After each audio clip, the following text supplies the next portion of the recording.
El día a día, en la consulta nuestra, en la consulta pediátrica con sus niñitos, es lo que sucede no solamente en sus casas, sino a nivel mundial.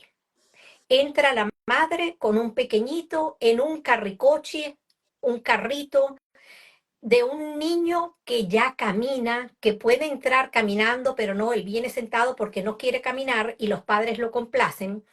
Viene comiéndose la galletita, viene tomándose el zumo o el juguito de bote o de pote, como se dice en otras latitudes, o la madre, una vez que están dentro de la consulta, le ofrece al niño que lo va a premiar si él se deja examinar. Pórtate bien que cuando salgas te voy a comprar las gominolas, vamos a comprarte el helado, o si no, vamos a ir a los centros estos de comida rápida a comernos la hamburguesa, los nuggets, en fin. Ese es el pan nuestro de cada día.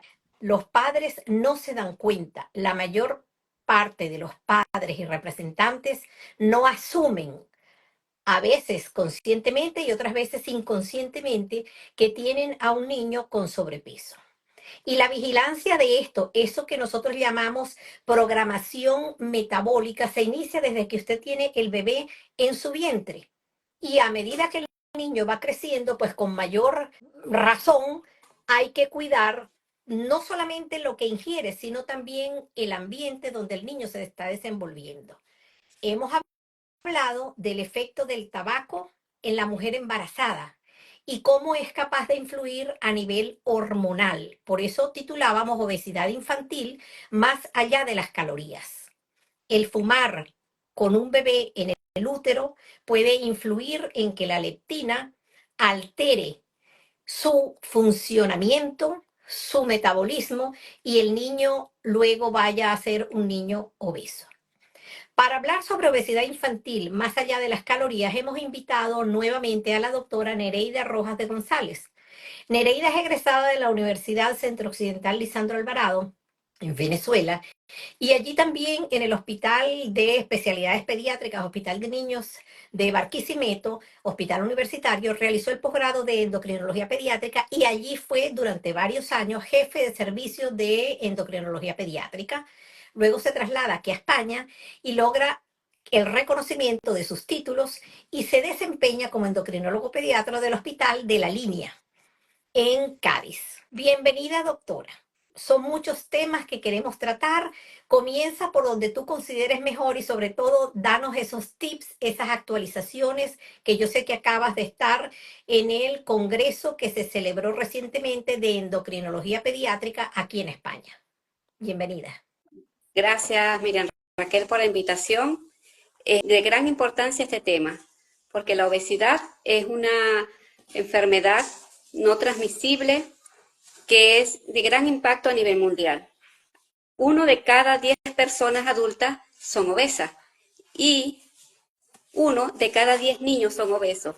Y lo más grave es que los padres, los cuidadores, hasta los mismos pediatras no se dan cuenta de la magnitud de esta enfermedad y no reconocen a los niños con obesidad. Qué hermoso está mi niño, qué bello, qué gordito, pero nunca hay un diagnóstico, es una enfermedad infradiagnosticada, subdiagnosticada por los pediatras de atención primaria y también por los médicos en general. Es una enfermedad que va más allá de las calorías, porque se trata de un trastorno hormonal. Aquí el trastorno hormonal viene desde la etapa prenatal, con la alimentación de la madre y en las primeras etapas de la infancia, cuando se inicia la alimentación complementaria de los niños. Es muy importante saber qué le damos a los niños, porque cuando alimentamos a los niños con muchas calorías, de ultraprocesados, de azúcares ultra refinados, industrializados y grandes cantidades de hidratos de carbono, aunque sean naturales, es sumamente nocivo para la salud del niño, para la salud metabólica, porque aquí empieza el problema. Cuando empezamos a alimentar a los niños en la primera infancia, inclusive durante la lactancia, cuando se dan fórmulas artificiales, fórmulas infantiles, que no son la alimentación natural de la lactancia materna, empezamos con los trastornos del metabolismo. Empezamos a producir un síndrome metabólico en los niños por incremento de la insulina y resistencia a la insulina, que altera las otras hormonas, y esta hormona produce que el cuerpo almacene grandes cantidades de grasa. No es lo mismo que en la alimentación complementaria del niño, cuando se inicia la alimentación después de la lactancia, tengamos alimentos ricos en proteínas, como las verduras, que tienen fibras, que tienen hidratos de carbono, pero en pequeñas cantidades, las grasas buenas, como la del aguacate, el aceite de coco, el aceite de oliva y otro tipo de proteínas y alimentos que no son ultraprocesados, que mantienen el índice glucémico del metabolismo del ser humano, sea niño o sea adulto, en niveles estables y que no producen los picos de insulina.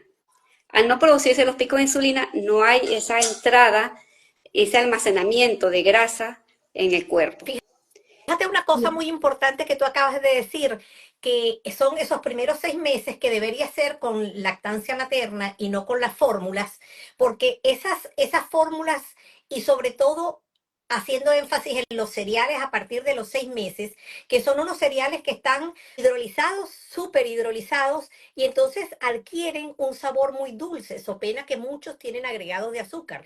Entonces, un niño que está alimentándose de esa forma, que su primer encuentro con otra cosa que no sea la leche o la fórmula que ha recibido esos primeros 6 meses y se encuentra con este sabor, poco va a ayudar ese sabor dulzón después a que ese paladar adquiera el deseo de comer las verduras y las legumbres. Nosotros pecamos muchas veces con la madre que llega por facilismo, por desconocimiento, por lo que sea, o por la presión de los abuelos, doctora, por favor, mándeme el cereal. Y muchos pediatras y muchos médicos de familia, muchos médicos generales, sucumben ante la solicitud y existe la introducción de los cereales para que el niño aguante más, entre comillas, para que el niño duerma toda la noche, cuando sabemos que el ritmo de dormir, del sueño de un niño se adquiere más tardíamente, se regula más tardíamente.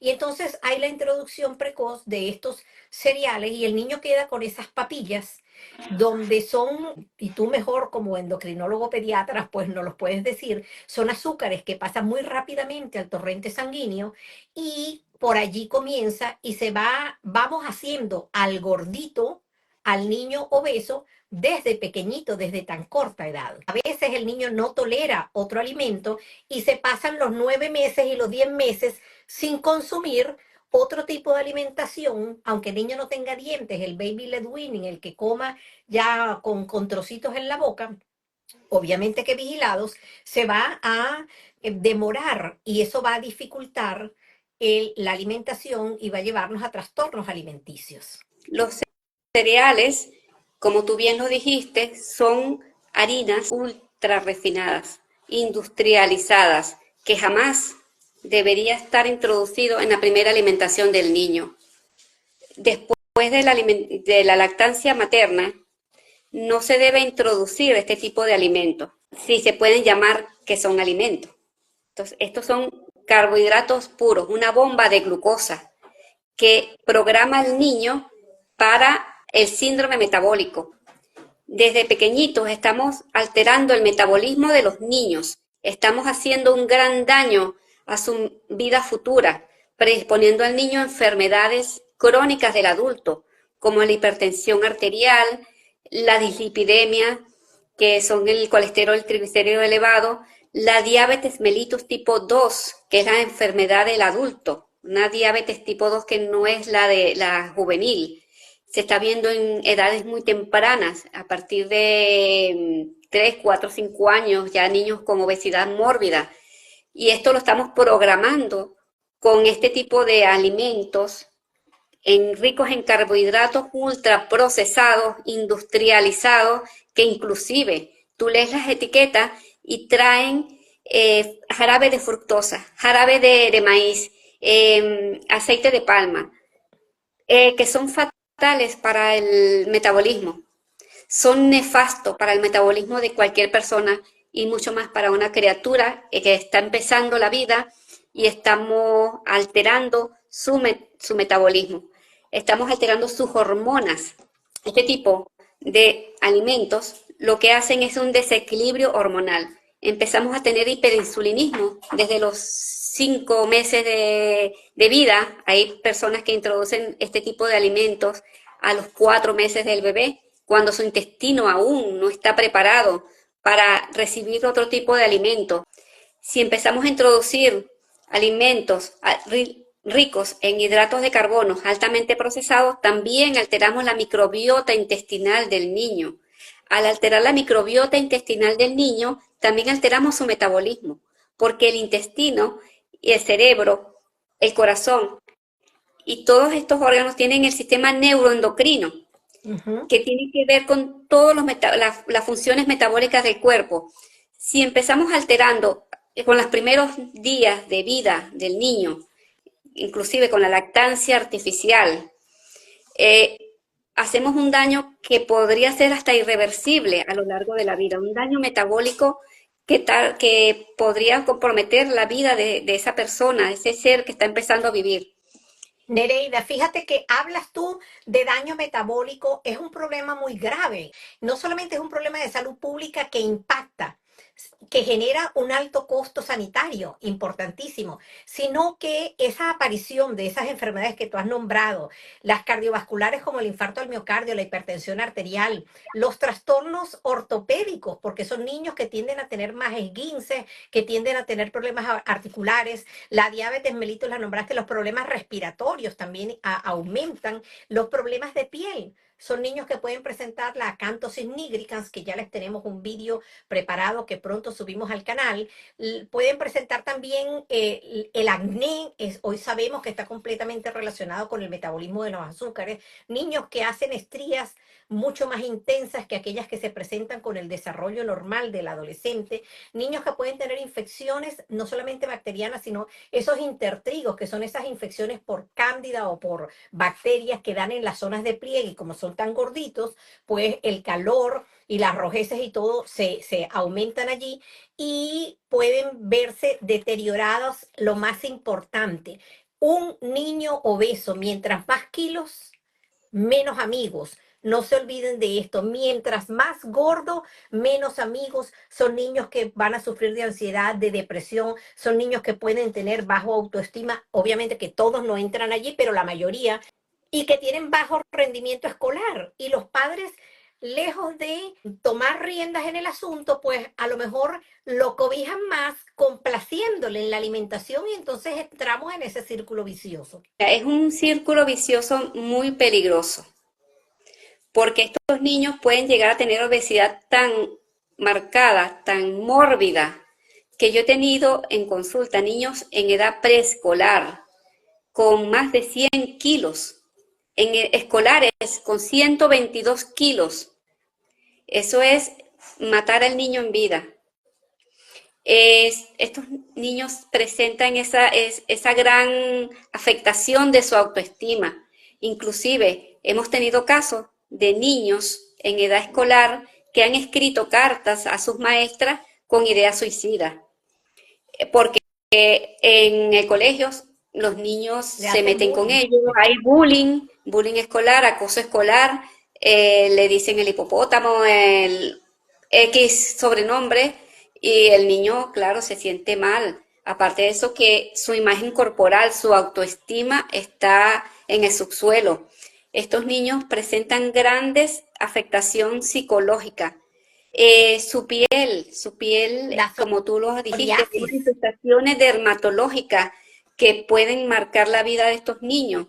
Que la madre cree que es sucio lo que tienen en el cuello, en las axilas y en las verijas, en la parte inguinal, que es la acanthosis nigricans. Esta acanthosis es una oscuridad gruesa, que son manifestaciones dermatológicas del síndrome metabólico y la diabetes tipo 2. Hoy en día estamos viendo niños, y los tengo yo en mi consulta, que es una consulta de atención primaria, de niños de 0 a 14 años que van por cualquier motivo o por algún dolorcito abdominal y fíjate que no necesariamente tienen que ser gordos. Y cuando tú les mandas a hacer el eco abdominal, te reportan un hígado graso. Hígado graso no alcohólico. El hígado graso no alcohólico viene a hacerse crónico dependiendo de las causas, que hay que investigarlas por supuesto, pero que a la larga pueden degenerar en una insuficiencia hepática e incluso en cáncer. Y lo estamos viendo a edades precoces y le estoy hablando de niños escolares, 5 o 6 años, y también con dislipidemia, que les vamos a dejar un vídeo que hicimos con la doctora Carolina Torres, quien es pediatra y es cardiólogo pediatra, donde nos da las recomendaciones que los niños deben ser evaluados por el especialista cardiólogo pediatra, haciéndoles también un análisis de laboratorio, una analítica para investigar cómo está ese perfil lipídico, medir la tensión arterial también y por supuesto que ahora, ojo, que les recuerdo, no necesariamente tienen que ser gordos para tener una malnutrición y tener un hígado graso. Mira, el hígado graso y las alteraciones metabólicas tienen mucho que ver con el consumo excesivo de azúcar. El hígado graso es la manifestación en el hígado de que está ya cansado, está ya agotado, ya no puede procesar tanto azúcar ese hígado, que los hepatocitos, que son las células del hígado, están ya agotadas. Las madres no se dan cuenta que al darle el famoso acuario, darle la Coca-Cola o darle las gaseosas, la bollería industrial, las magdalenas, las galletitas, le están haciendo un gran daño a los niños. Le están haciendo y no saben que el colesterol elevado, el triglicérido elevado, todos los problemas metabólicos vienen es del consumo excesivo de azúcares ultrarrefinados, de hidrato de carbono industrializado. Muchas madres me dicen, entonces, ¿qué le doy al niño? ¿Qué le doy que está acostumbrado a comer esto? Revisando la historia de la medicina, desde el año 1900 empezó el cambio en la alimentación a nivel mundial. Empezaron a cultivar el trigo, o sea, pues de forma industrializada, y en los años 1950 hubo un cambio radical en la industrialización de los hidratos de carbono, o sea, la industria alimentaria, empieza la industria alimentaria. Y en el año 1970 se crean unas guías erróneas en Estados Unidos, donde indican que hay que consumir en las guías de alimentación más hidratos de carbono que proteínas y grasas. Que los que causaban el colesterol elevado, el triglicérido elevado, y dislipidemia eran las grasas, y eso es algo erróneo. Y nos implementaron esto para introducir todos los alimentos ultraprocesados. Y ahí se disparó la obesidad. Y ahora viene que hay generaciones de familias comiendo y alimentándose mal. Y las madres no saben qué darle a sus hijos, no saben cómo alimentar a sus hijos. Porque Y el tampoco niño es están incapaz. acostumbradas a cocinar o no tienen tiempo. Pero lo más grave de esto es que existen las guarderías y los niños que comen en los colegios. Y yo tuve la experiencia de unos niños pequeñitos, unos hermanitos, que en las guarderías uno de los alimentos que le ponían era las salchichas. Y te estoy hablando de niños preescolares donde la posibilidad de ahogo y asfixia al comerse una salchicha troceada era grande. Y hubo que escribir para que dejaran de darle, por lo menos a estos dos, ese tipo de alimentos. Entonces, si sabemos lo que debemos hacer, si conocemos cómo ha ido cambiando el conocimiento respecto a la alimentación, cómo es que todavía seguimos haciendo esto a nivel institucional. Y peor aún, fíjate que todos esos productos, esas carnes que son procesadas, esos encurtidos, esos embutidos, existe el nivel A de evidencia, así como en el tabaco, como en el asbesto, que son productores de cáncer. Y la gente lo sigue consumiendo. Y peor aún, se siguen vendiendo. No hay una legislación que frene esto. Y los niños lo siguen consumiendo y para las madres es más fácil venir y decir, mira, pero no me le va a mandar un medicamento. Y entonces ahí es donde entra la relación médico-paciente, esa empatía que tenemos que tener, ese vestirte tú de muchísima paciencia para tratar de hacerle entender a la madre, porque muchas, como digo, plantan cara, pero ¿y entonces qué le doy? Como lo acabas de decir tú también, ¿qué le vamos a dar? Y tú le explicas que no puede comer ese tipo de productos, así como existen muchísimos otros alimentos que deberíamos eliminar, y ya hemos mencionado los cereales, pero están los alimentos precocidos, las sopitas, los sobrecitos, las patatas fritas, que son una barbaridad, y existe un alto consumo aquí en España de los mismos, los zumos de potes y algunos otros productos que vienen que simulan ser fruta, pero que prácticamente son unas golosinas camuflajeadas, que vienen en unos botecitos con muchos colorines, con muchas figuritas, que incentivan al niño a que le diga a la madre que se los compre. Igual que las golosinas, igual que los panes, estos procesados, estos panes de molde, eso es terrible. Mira, es importante esto lo que estás diciendo porque existe, la industria lo sabe, la industria alimentaria sabe que los grandes niveles de azúcar en el cerebro hace el mismo efecto que una droga como la heroína y la cocaína. Imagínate O sea, tú. cuando consumimos azúcar, hay la misma respuesta que recibe un drogadicto cuando se mete la heroína o la cocaína, es la misma respuesta de liberación de dopamina y hormonas o sea, neurotransmisores del placer que cuando consumimos azúcar. Por eso es que hay esa adicción. Y aparte de eso, como están los picos de insulina son los que producen incremento del apetito e inhibe en el cerebro la producción o sea, inhibe el nivel de saciedad. No, nunca estaremos saciados cuando consumimos estos tipos de productos. Por eso que en los productos industrializados, sobre todo las verduras congeladas, lo que son las pizzas congeladas, los ultraprocesados que están, los nuggets congelados, todo lo congelado es una bomba de azúcar también, una bomba de glucosa, porque tiene almidón de patatas. El almidón de patatas es una bomba, una bomba. Azúcar puro. No hay evidencia clara, mejor dicho, y son trabajos que se han hecho, múltiples trabajos alrededor del mundo, en las diferentes academias de pediatría y sobre todo de nutrición y dietética, que el desayuno aumente el rendimiento escolar. Y como siempre les comentamos, somos individuos. Cada paciente es un ser humano distinto al otro. Entonces, si su costumbre no es desayunar a las 7 de la mañana y el niño no le provoca, pues para mí no haga un disgusto. Lo que no debe hacer es que como no se quiso comer los huevitos revueltos con el aguacate, el trozo de queso, el tomate, que es lo que debería comer, o el trozo de pollo, la carne, entonces las madres dicen, bueno, no quieres comerte esto, pues no te preocupes, pero no te vayas sin desayunar.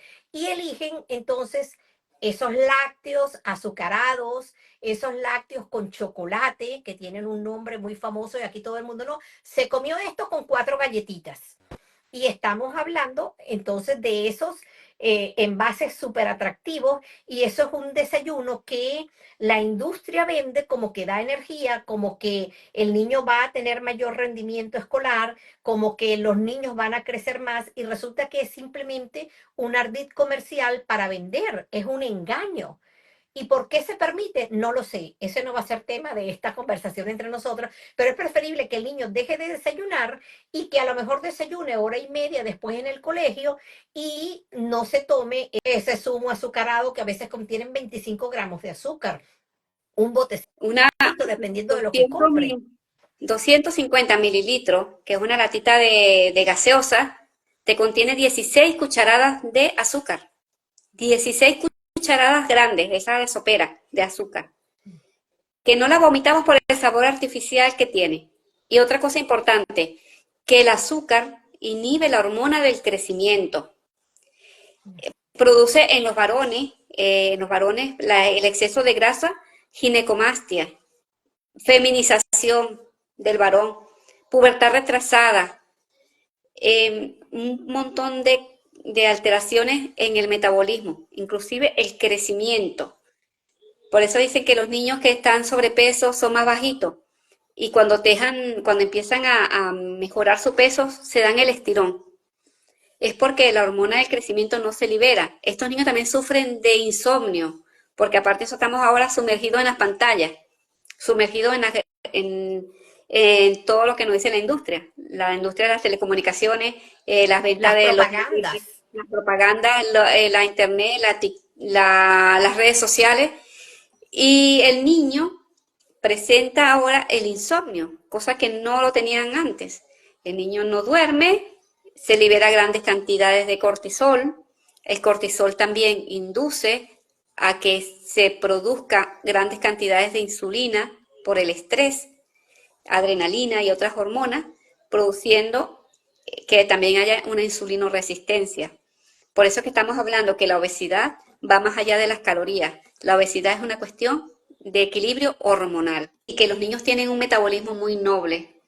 Los niños son tan nobles en todo, por eso es que soy pediatra y me encantan los niños, Somos, porque somos, hasta somos. metabólicamente son una bendición.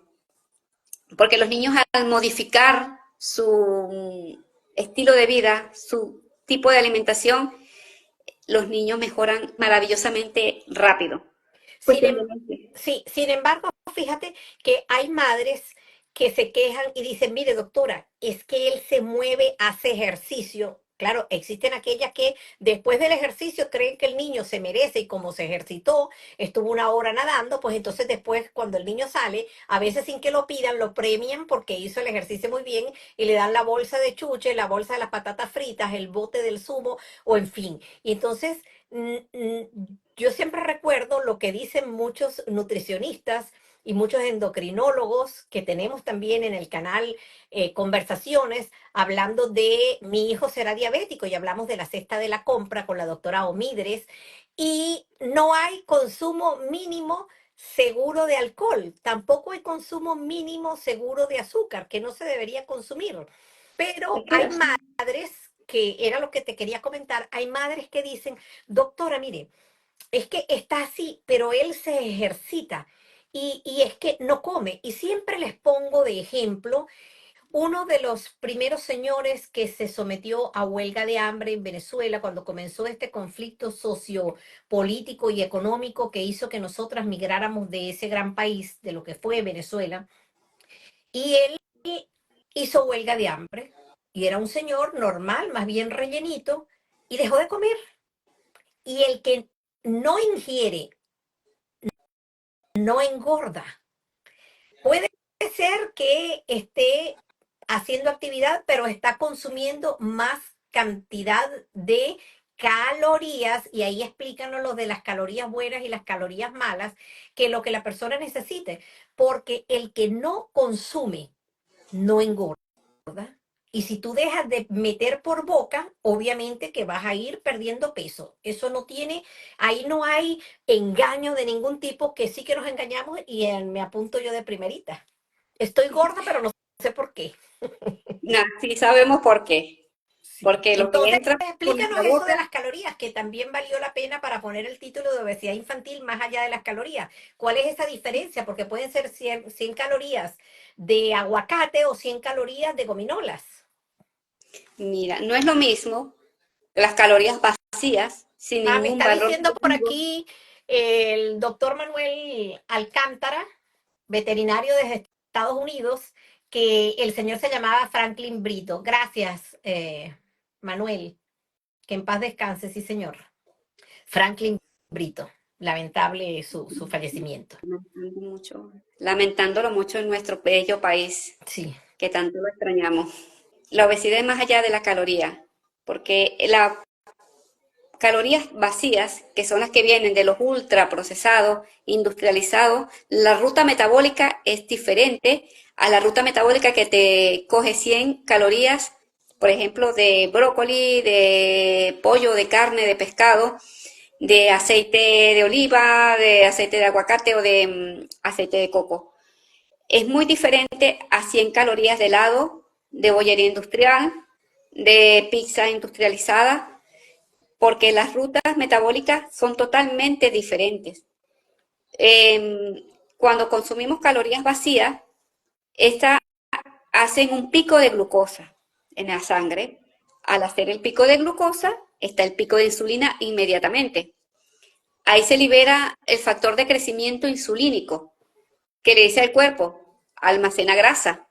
No encontramos qué hacer con esta cantidad de azúcar, vamos a almacenarla. Esta cantidad de energía, vamos a almacenarla. La almacenan en forma de grasa.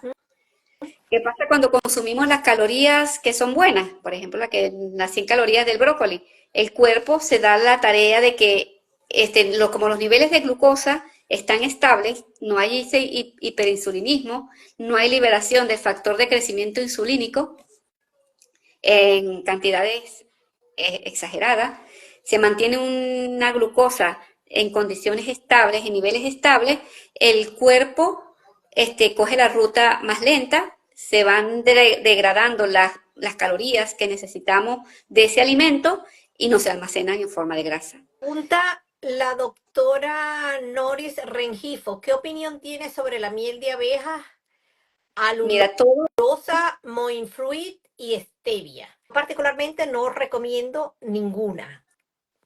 yo tampoco. Yo prefiero tomarme el café y que mis pacientes tomen su vaso de agua puro, sin saborizante, porque los edulcorantes, la miel, sobre todo los edulcorantes artificiales, tienen dos maleficios, o sea, dos cosas en contra.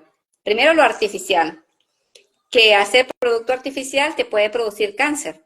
El aspartame, desde el año 91, que yo me recuerde, cuando empecé a estudiar medicina, desde el año 91 el aspartame fue declarado cancerígeno. Y habían estudios que lo demostraban, y eran cantidades de estudios que demostraban que el aspartame era cancerígeno. No sé por qué lo siguen vendiendo. Cuando comenzó a salir y ponerse en boga el stevia, ok, pero ahora, últimamente, tú dices, bueno, tienes la plantita en casa y entonces lavas la hojita bien y cortas un trocito y lo pones, perfecto. Pero si no, recuerden que existen los disruptores endocrinos y todas esas sustancias que te utilizan para procesar, y ahí dentro de todas esas sustancias y esa industria, incluyo yo incluso las fórmulas lácteas.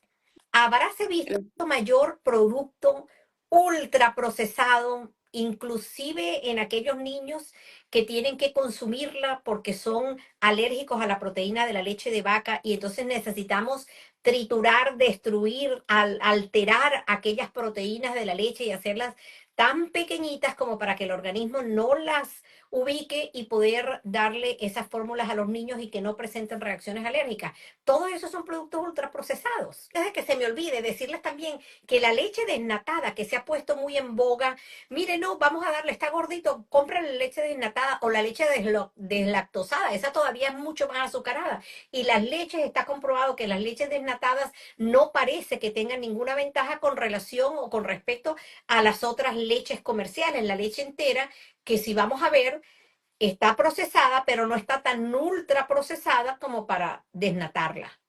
La leche entera es mejor que la leche desnatada. ¿Por qué? Exactamente. La leche entera tiene la grasa que es necesaria para mantener el índice glucémico normal cuando consumimos leche. ¿Qué pasa cuando consumimos leche desnatada? No estamos consumiendo solamente la lactosa, que es el azúcar de la leche. Y la leche desnatada es más peligrosa metabólicamente, es como un ultraprocesado con respecto a la leche entera. Es mejor la leche entera. Y con respecto a los hidrolizados, como me estabas comentando, si diéramos lactancia materna exclusiva a los niños, no sería necesario tener que utilizar hidrolizados. La lactancia materna tiene factor de transferencia, el calostro, tú le pasas toda la respuesta inmunológica, todas las enfermedades que ha pasado la madre en su vida, los anticuerpos. Es la primera vacuna del bebé. No hay comparación. O sea, no hay fórmula que elabore el ser humano que semeje a la leche materna. Un niño que le han quitado la leche materna es casi que un crimen, porque la leche materna es lo mejor que hay para alimentar a un bebé, salvo ciertas circunstancias, que la madre esté enferma, que la madre esté recibiendo un tratamiento con quimioterapéutico, que tenga enfermedades infectocontagiosas, o que la madre no esté y el niño tenga que recibir lactancia artificial, no hay otra opción. Pero tú lees las latas de las leches artificiales y te espantas. Y te asusta. Eh, Así, por eso te a asustas. veces yo también pienso, y sobre todo con los últimos trabajos publicados por las sociedades de nutrición en relación al veganismo, que hablan de que es verdad que estos niños o adultos hay que suplementarlos con la vitamina B12, con la cianocobalamina, hay que suplementarlos con la vitamina D, pero que esas dietas, tanto en niños, incluso bebecitos, en las mujeres embarazadas y todo eso, son completamente saludables siempre y cuando, tú sabes, estén bien planificadas. Y en ese caso, para responderle a la doctora Rengifo, recordar que la miel, que sobre todo estas pacientes tienden a consumirla con en mayor proporción, recordar no darlas antes de, yo siempre les digo, los 2 años de edad, por la posibilidad de que estén contaminadas, igual que el sirope de ágave o de arroz o incluso el sirope de trigo, que puedan estar contaminadas con esporas que produzcan el botulismo. Mira, es importante para que los niños no se le introduzcan en la primera etapa de su vida ningún tipo de azúcar, ni refinado, ni cereales industrializados y el famoso cereal en el desayuno. Lo que Los pasa es niños, que existe la falsa creencia de utilizar la comida como recompensa y son padres, y vuelvo al ejemplo del alcohol, que ni un traguito es recomendado, entonces dicen, no, bueno, pero es una chuche, doctora, o lo quieres premiar, pero solamente una vez al año. O sea, no, no tienen ese concepto. Y luego lo peor es que el niño se enferma y no saben por qué el azúcar y todos estos alimentos y todos estos ultraprocesados y todos estos disruptores endocrinos, que les vamos a dejar por aquí un vídeo, que pueden provocar incluso agrandamiento mamario, que fue un tema que también tratamos contigo, con la doctora Nereida Rojas como endocrinólogo pediatra, y que asusta ver cómo entran esos niños con verdaderas teticas, con mamas, con agrandamiento mamario, y son niños escolares que no tendrían por qué estar en esa situación. Entonces, no se dan cuenta y van a que tú, médico de niños, médico pediatra, médico endocrinólogo pediatra, le mandes una medicina, que ese también es otro vídeo que tenemos que hacer, que muchas veces matamos más con la medicina que indicamos, y por eso siempre digo a los papás que el mejor medicamento es el que no mandamos, que con la información que tenemos que darles, y ustedes, por supuesto, aceptar, porque la motivación de los padres es lo que va a provocar ese cambio en los niños, ese cambio en la conducta de las mamás. Recomendaciones, además de que no refrescos, no patatas, no las bebidas ultraprocesadas, no las golosinas, no los alimentos en forma de los cereales para los niños. tratemos de que cambiemos el reset del metabolismo, introduciendo de poco a poco, porque tampoco si un niño que no come, no está acostumbrado a comer, que se le introduzca de una vez todo, no, pero que sí vayan probando, que vayan aprendiendo a comer. Yo de hecho en las consultas le digo al niño, tú eres un niño que aprendió a sumar, a restar, a leer, así también vas a aprender a comer.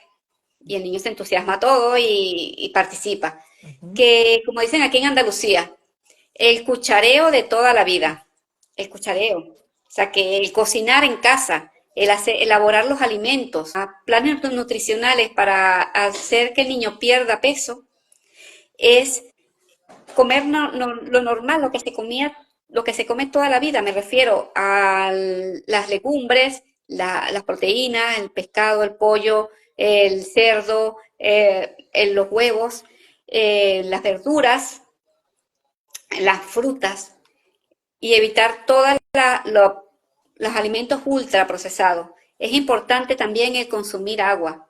El Eso consumir que agua. se nos ha pasado, Ajá. comentarlo, sí. Consumir agua es sumamente importante. Hidratar el cuerpo, porque el cuerpo, las mitocondrias, necesitan agua para generar energía. Para quemar lo que no hemos comido, necesitamos generar energía, necesitamos agua como sustrato, como, o sea, como parte del metabolismo. Para empezar, para activar el metabolismo necesitamos agua. Y que es ¿Qué la hace? bebida de elección, es lo que debemos consumir, agua. Agua. Lo que necesita cada persona es el peso que tiene el niño o el adulto dividido entre 7, te da la cantidad de vasos de agua que vas a consumir al día. Ahora como está aumentando el calor, pues la deshidratación viene y los niños, las edades extremas, sobre todo los niños después de los 6 meses, cuando ya comienzan con la alimentación complementaria, recuerden que tienen que estar ofreciendo a cada rato un traguito de agua o con una cucharita o con un vasito, pero tiene que llevar el agua consigo y no dejarla en el coche que se recaliente y menos en un bote plástico, porque estamos hablando de los disruptores endocrinos que se liberan allí también. Y entonces me decía el padre, este era un niño ya escolar, me dijo, no, no, doctora, no se preocupe, yo voy y compro esos botes grandes que vienen, que son light, que son de limón y que son, no tienen azúcar, sino que son procesados con edulcorantes. Y bueno, como dicen aquí también, yo aluciné. O sea, no puede ser. Y entonces es que extraña porque hoy en día todos ustedes tienen acceso al internet, al conocimiento. Y a veces yo digo, bueno, no puede ser que la gente todavía esté tan escasa de ese saber, de ese conocimiento. ¿O será que les parece que no me entero? Por eso los invitamos a que nos sigan en De Piel a Piel, que es un canal de educación en salud para la comunidad, y que compartan el conocimiento que sea impartido por personas que tengan estudio y trayectoria en la materia, como nuestra invitada del día de hoy, la doctora Nereida Rojas, quien es pediatra y es endocrinólogo pediatra, que lamento mucho que estés por allí por Cádiz y no te tenga yo aquí cerquita entre Toledo y Madrid. Aparte de eso, Miriam, que elaboren sus alimentos en casa, con tiempo, que dediquen tiempo para la crianza de sus hijos en la alimentación. Elaborar los alimentos en casa con dar más proteínas, verduras, que hidratos de carbono, o sea, los hidratos de carbono son necesarios, pero el plato debe ser el nutriplato, la mitad del plato, verduras, vegetales, una tercera parte del plato, lo que el niño le abarque su palma, de proteínas, y una tercera parte del plato, hidratos de carbono de alto valor, por ejemplo, patatas, yuca, plátanos, el arroz que no esté caliente, mm, es un poquito de pasta, no un plato de pasta. Y los macarrones, tampoco un plato entero, sino una tercera parte del plato. El hacer ejercicio todos los días el niño debe practicar un deporte, como las actividades escolares, las actividades deportivas en los niños siempre son 2 o 3 veces a la semana, el resto de la semana salir a caminar, a andar con bicicleta, con patineta, mínimo 60 minutos, coger esa hora para recrearse, para andar en familia y estar en comunicación constante con sus hijos, conversar, estar pendiente de que ese niño que tiene sobrepeso esté bien relacionado, que no tenga problemas escolares, hablar con los maestros, con los tutores, para prevenir el bullying también, porque eso trae consecuencias muy graves en aquellos niños que inclusive hacen hasta cartas suicidas. Y hemos visto también problemas de anorexia nerviosa y bulimia en niñas preadolescentes. Antes eran adolescentes, ahora en la preadolescencia ya están con bulimia y sobrepeso, trastorno de la alimentación por la obesidad, que no solamente es cuestión de caloría, la obesidad es una enfermedad multisistémica que trae grandes consecuencias psicológicas, emocionales, físicas. Es una de las enfermedades más graves que de los últimos tiempos, de las últimas décadas. Es un problema de salud pública, es una de las enfermedades de la pandemia no transmisible, pero sí prevenible. Nereida, lo más Tenemos importante es que el cambio tiene que ser en el núcleo familiar, porque a veces los quienes cuidan a los niñitos son los abuelos, y si los abuelos no toman conciencia para que se provoque el cambio, va a ser muy difícil. Y si cuando van al médico que lleva al niñito, también está pendiente de esos percentiles que muchas veces no saben interpretar ni siquiera los mismos médicos y muchísimo menos los padres, entonces no, que está en el percentil muy bajito y que entonces el niño se está quedando cuando no tienen conciencia de que el percentil es un corte en un momento y que nosotros lo que necesitamos ver es la proyección del niño, obviamente, dejando de lado aquellos trastornos alimenticios que tengan que ver con trastornos del neurodesarrollo y que esto es un equipo donde los debe ver el médico de familia o el médico pediatra que los siga en conjunto y de la mano del endocrinólogo pediatra, como en este caso la doctora Nereida, o también pedir el apoyo del médico cardiólogo, que siempre a los 9 años, entre los 9 y los 12, debería tener una valoración y deberíamos hacer una analítica a nuestros niños. Es muy importante tener la evaluación de manos expertas, porque siempre cuando me llegan a la consulta, llegan niños con otras derivados por otras patologías endocrinas y el diagnóstico adicional es la obesidad. Y yo les digo, ¿te ha dicho algo tu pediatra de atención primaria que el niño está en sobrepeso o está en obesidad? Y me dice, no, no, mi niño siempre va a su pediatra y lo que le quita es la bronquitis, la faringitis, la dermatitis, pero nada de obesidad. No le dicen ni le asoman la posibilidad de que el niño está en sobrepeso o obesidad. Te voy a comentar algo. Muchas veces los pacientes son demasiado, y yo sé que un 20% de la población es así, según los psicólogos y los psiquiatras, son hipersensibles. Y entonces yo he tenido madres que se disgustan y se molestan y te lo dicen. ¿Por qué le tienes que decir o insinuar que está gordo? Jolines, si tú vienes a la consulta y yo te estoy viendo que tienes un sobrepeso y que a la larga te va a traer consecuencias, no solamente para cuando eres pequeñito, sino después que no, la mujer no queda embarazada, tiene alteraciones, tiene ovarios poliquísticos y pare usted de contar, yo te lo tengo que decir. Y entonces eso como que no me lo menciones porque estás maltratando al niño.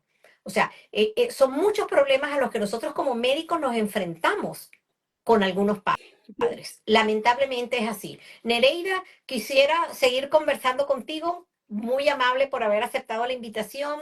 Espero reencontrarnos de nuevo. Lástima, insisto, en que no te tengo aquí cerca entre Madrid y Toledo, pero bueno, por allá iremos a visitarte a Cádiz.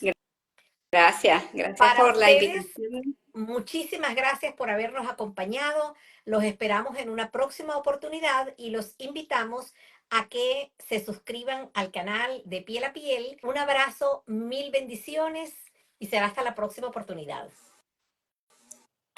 Adiós, mi niña. Hasta luego.